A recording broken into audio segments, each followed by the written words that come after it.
ചേതനയിൽ നിന്ന് ഒരു കാലം കൃത്യമായിട്ടുണ്ട്. ആ ഒരു ഇതിനെ പറ്റിയിട്ടൊന്ന് ഓർത്തെടുക്കാം. ആർട്ടിനെ എത്രത്തോളം തിരിച്ചറിയാം അല്ലെങ്കിൽ അതിന് വില കൊടുക്കാം എന്നുള്ള പറയുന്നൊരു സ്ഥലമാണ് തൃശ്ശൂർ.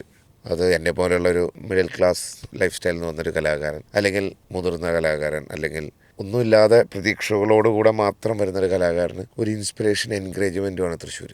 പല ജില്ലകളിലും പല രീതിയിലായിരിക്കും, പക്ഷേ ഞാൻ വളർന്നു വന്ന ഒരു സ്ഥലമായതുകൊണ്ട് പ്രത്യേകിച്ച് ചേതന എന്ന് പറയുന്നത് ഒരു 97-98 ഞാൻ വരുമ്പോൾ ഒരു 10 ബൂത്തിലും 10 പിയാനോ ഇരിക്കുക. അതും ചിന്തിക്കാൻ പറ്റില്ല.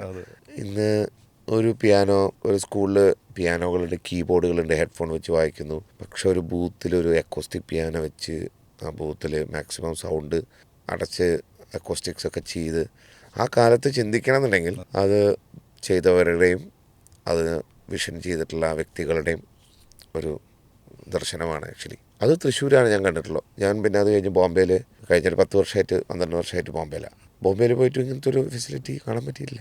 ബാംഗ്ലൂരുണ്ട്, ചെന്നൈയിലുണ്ട്. അതൊരു 5 പിയാനൊക്കെ ആണെങ്കിൽ പോലും ഈ ഒരു സമ്പ്രദായം ആ സമയത്ത് ഇപ്പോൾ KM ഉണ്ട്. ഒബ്വിയസ്ലി ഞാനൊക്കെ വർക്ക് ചെയ്യാൻ വളരെയധികം എൻകറേജ്മെൻറ്റും പ്രോത്സാഹനം കിട്ടിയിട്ടുള്ള സ്ഥലമാണ് AR റഹ്മാൻ്റെ കൂടെ വർക്ക് ചെയ്യുമ്പോൾ. ഇപ്പോൾ KM ഒക്കെ വന്നിട്ടുണ്ട്. പക്ഷെ ഒരു 5 പിയാനോ 6 പിയാനോ എന്നല്ലാതെ 10 പിയാനോ കണക്ക് പറയല. ഒരു തുടക്കക്കാരൻ എന്നുള്ള രീതിയിൽ വലിയൊരു അവസരം. അപ്പോൾ അതുകൊണ്ട് നമ്മൾക്ക് അങ്ങോട്ട് ഒരു ഊർജ്ജം കിട്ടുകയാണ് അവിടുന്ന്. അപ്പോൾ അത് അങ്ങനെ തുടങ്ങി.